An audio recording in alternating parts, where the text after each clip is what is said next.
अली सिन्हा भाई साहब, ये बड़ा जो है अब हेमंत सोरेन जिस तरह से चुनाव प्रचार कर रहे हैं, उसमें लग नहीं रहा कहीं वो जो है डर रहे हैं, झिझक रहे हैं। जेल से होकर के आए हैं तो और मजबूत हो गए हैं। क्या कहेंगे? अरे देखिए क्या है कि हेमंत सोरेन के पहले उन पर बात कर लें।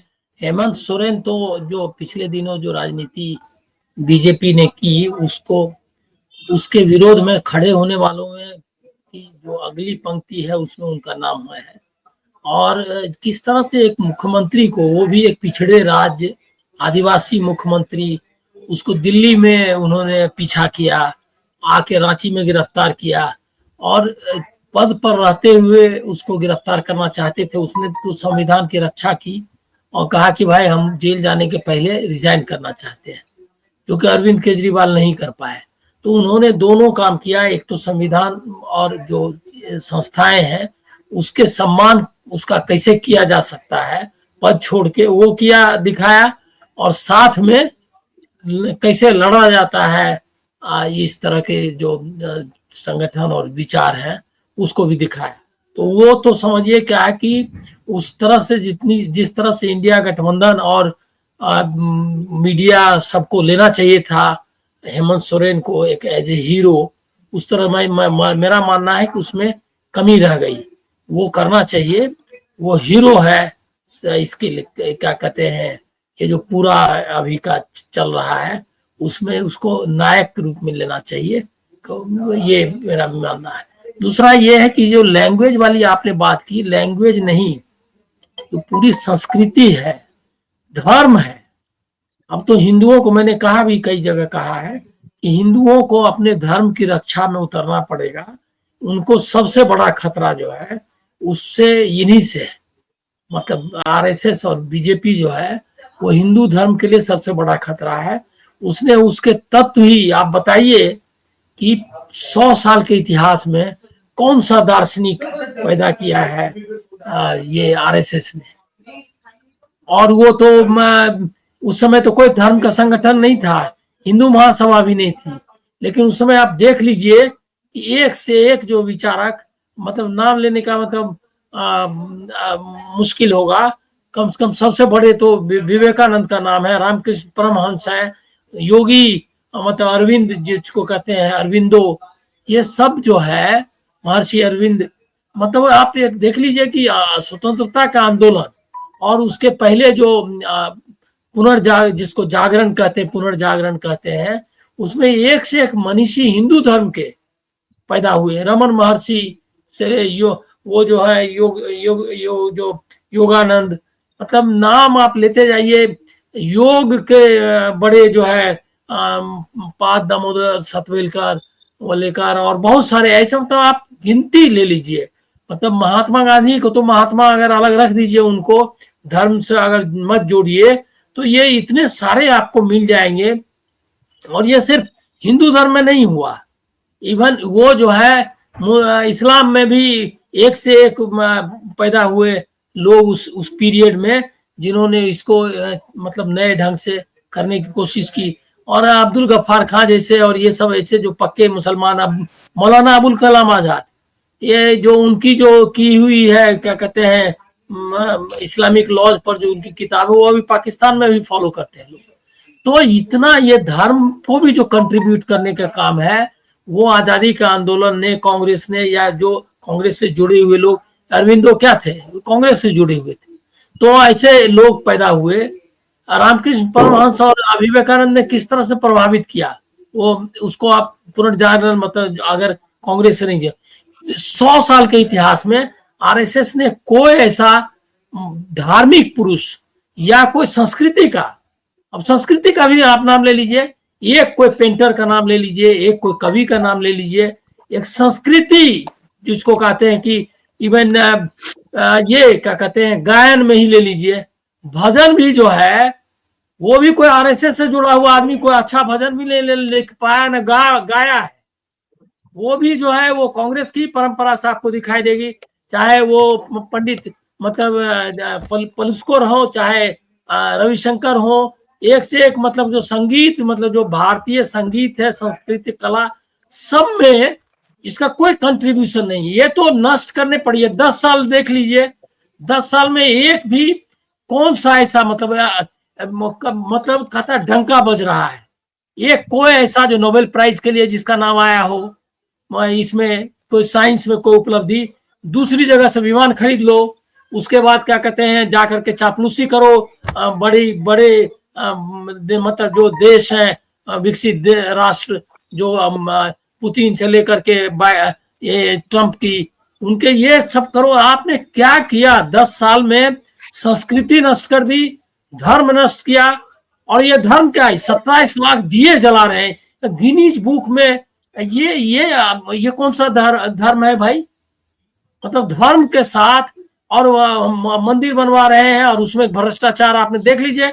अयोध्या में क्या मंदिर तोड़ डाले इन्होंने। बनारस में जो कॉरिडोर बना उसमें मंदिर है। ये धर्म पर सबसे बड़ा हमला अभी जो हो रहा है वो है आरएसएस का हमला। इसीलिए अगर धर्म और संस्कृति और आप लैंग्वेज की बात कर रहे हैं, मैं आपको याद दिलाऊंगा जब राम मनोहर लोहिया इनके नेहरू के खिलाफ खड़े हुए, तो नेहरू प्रधानमंत्री थे और देश के सबसे बड़े नेता थे। उन्होंने उनको खत लिखा, वो खत है ये, उसमें लिखा उन्होंने कि आप चुनाव लड़ रहे हैं मेरे खिलाफ, और ये बहुत ही मतलब एक मेरे लिए सम्मान की बात है, और मैं जो है मैं चाहूंगा कि जो चुनाव जो प्रचार है उसका लेवल जो है वो गिरे नहीं। ये लिखा उन्होंने, मतलब उन्होंने इशारा किया कि हम लोग लड़ रहे हैं चुनाव, हम लोग इतिहास बना रहे हैं जो अगली पीढ़ी जो उसको देखेगी। अब अगली पीढ़ी अगर आएगा, अगर पूछे आज से कि ये जो महान हमारे मतलब हमारी परंपरा है उसके साथ आपने क्या किया, तो क्या किया? मंगलसूत्र आपका छीन के ले जाएंगे, भैंस खोल के ले जाएंगे, उसके बाद जो है घुसपैठिए है। ये कम्युनिटी है, मैं कहता हूं कि वो 0.5% हो, आधा प्रतिशत, 20% की बात मैं नहीं कर रहा। मतलब पारसी है वो भी है, कोई भी छोटी कम्युनिटी हो उसको इस तरह से अपमानित और लांछित करने का किसको हक है? और हम लोग बोलते नहीं है। मुसलमानों ने मतलब जो और जो बाकी अल्पसंख्यकों ने भी जो झेला है ये क्या कहते हैं 10 साल में, वो समझे इसके लिए हमको शर्मिंदा होना पड़ेगा इतिहास के सामने। आप देखिए कि किस तरह का लैंग्वेज, घुसपैठी बोल रहे हैं। आपका शासन है, border security force home ministry के अंदर आता है, और वो जो है कोई झारखंड का कोई सीमा नहीं लगी हुई है बांग्लादेश से। अकारे बांग्लादेशी जमा हो गए, अरे जमा हो गए तो आपने उसको रोका क्यों नहीं? और कितने बांग्लादेशी को आपने डिपोर्ट किया?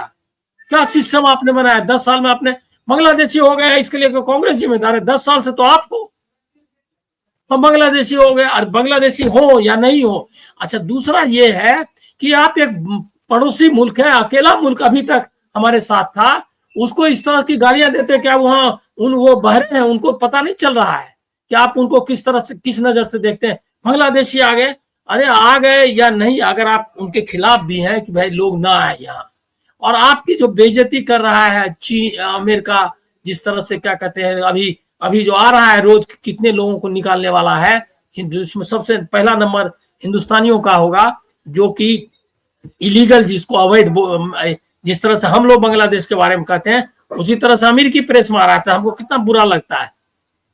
और कनाडा ने हमारे साथ क्या किया? पूरे देश की इज्जत आपने ये कर दी, संस्थाओं को खत्म कर दिया, और विपक्ष को तो आप ऐसा मतलब इस तरह की भाषा अभी जो कहा, और कह रहे हैं जो वहाँ मतलब बता रहे हैं कि जो जहाँ राज्य कर रहे हैं कांग्रेस वाले, वो जो है वो एटीएम है उनका। अरे क्या है आपके पास? ईडी रोज लगा रहे हो आप तो। हेमंत सोरेन जो है उसका पीए के यहाँ मैं एक छोटी सी खबर देख रहा था, आईटी ये कर रहा है। ये सुनील श्रीवास्तव अशोक नगर रांची 9 जगह छापे पड़े कल। छापे पड़े। अब बताइए, आईटी को इसकी नींद, आईटी ईडी वगैरह की नींद, ये सब सोया रहता है पूरे साल, और उसके बाद जैसे चुनाव आता है, चुनाव के बीच में आके वो एकदम जग जाता है, और उसके पास सारा लिस्ट है। अरे वो तुम कर क्या रहता है? सैक करो आईटी के इन ऑफिसर्स को, तुरंत काम से निकालो कि ये लोग अभी तक कर क्या रहा था। और ये चुनाव आयोग राजीव कुमार यहाँ आए, यहाँ क्या कहते हैं महाराष्ट्र में जायजा लेने के लिए। कहाँ करे हम डिग्निटी अपने ऑफिसर्स का, डिग्निटी ऑफ वीमेन के खिलाफ, और ये जो अल्पसंख्यकों के खिलाफ बोल रहे हैं उनके खिलाफ कुछ नहीं है उनको नजर आ रहा है डिग्निटी, क्योंकि उसमें अरविंद सावंत का एक स्टेटमेंट है जो कि जिस पर की कार्रवाई होनी है। अब निश्चित तौर पर उसने इंडिकेट कर दिया है कि ये जो ये होने वाला है वो उनके खिलाफ, अरविंद सावंत को के खिलाफ कार्रवाई होगी। मतलब एकदम साफ साफ बीजेपी के खेमे में जाके खड़े हो गए। तो आप ना इंस्टीट्यूशन को कर पा रहे हैं, ना धर्म की रक्षा कर पा रहे हैं, समाज को तोड़ रहे हैं। ये कटेंगे बटेंगे। अब बताइए कि चुनाव के समय में ही याद आता है कटेंगे बटेंगे, किसको काट रहे हो, किसको बांट रहे हो। अगर एक आदमी भी अगर मान लिया अल्पसंख्यक ही है, वो अगर हमारा बट के अलग है, उसको हमको नहीं उसको टारगेट करना, मतलब करने का कोई हक नहीं है। संविधान आपको ये हक नहीं देता है, आप सब कर रहे हैं। तो आपने जो कहा कि गिरावट की बात है, तो आप तो कहिए। वो तो पवार ने अपने इंटरव्यू में कहा है कि जब सुप्रिया सुले कोई स्टेटमेंट देती है बीजेपी के खिलाफ, आज के इंडियन एक्सप्रेस में उनका इंटरव्यू छपा है, अगर आप सुप्रिया सुले जब भी बोलती है तो तुरंत हमारे दामाद के यहाँ IT का नोटिस आ जाता है।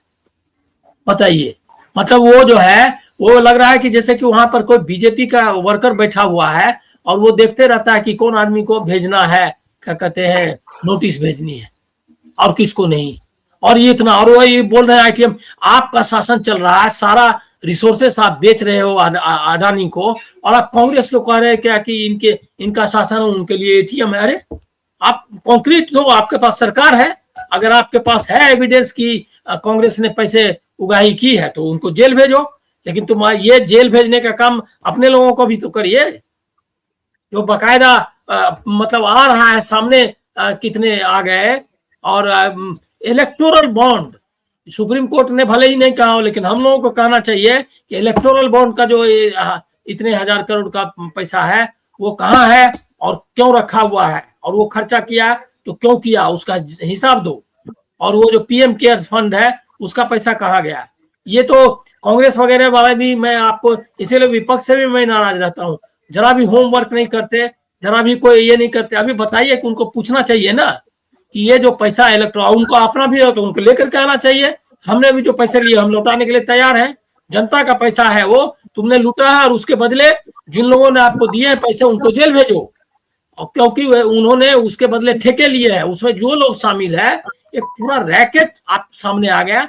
और ये हमारे CJI चले गए, उनका बताइए कि उन्होंने क्या किया। ये पूरा एक स्कैम जो था, इसको लॉजिकल कंक्लूजन तक नहीं ले गया। हम लोग एक ऐसे वो वक्त में है जो सिर्फ राजनीतिक गिरावट का वक्त नहीं है, बल्कि ये धार्मिक से लेकर के संस्कृति, साहित्य सब ये का है। अब इंडिया को, और जो मैं खासकर हिंदुओं को, अब तो मैं बोल रहा हूं कि मैं हिंदू की तरह बोलना पड़ेगा कि भाई हिंदू को अपना धर्म, अपनी संस्कृति, उसको इनसे वापस लेना है, और वो जो है ऊंचाई पर ले जाना है। उसको विवेकानंद और रामकृष्ण परमहंस के की ऊंचाई पर ले जाओ। उसको क्यों ये जो है सो क्या कहते हैं, ये जो ऐसे योगी का हम लोग सुनते थे भरथरी का नाम, कि सत्ता छोड़ दिया और सन्यास ले लिया। यही गोरख संप्रदाय से तो थे कि नहीं, मेरे ध्यान में नहीं आ रहा, लेकिन इसी तरह के संप्रदाय से थे, वो नाथ संप्रदाय से ही थे मेरे ख्याल में भरथरी जो है। और एक योगी आदित्यनाथ ने वो उल्टा प्रवास है, वो जो है गद्दी छोड़ के सन्यास लिया, ये सन्यास से गद्दी, और गद्दी छोड़ने के लिए तैयार नहीं है। तो ये तो है इनका धर्म। तो इसीलिए मुझको लग रहा है क्या कि आपने सही कहा, हम लोग ऐसे मुकाम पर आ गए हैं जिसमें रिक्लेम करना होगा हमको, इंडिया को, रिलीजन को, संस्कृति सबको। और ये काम आप सिर्फ कांग्रेस और विपक्ष पर न छोड़िए, ये हम लोगों की भी जिम्मेदारी है। चुनाव तक ही ये नहीं, इससे आगे का मामला है।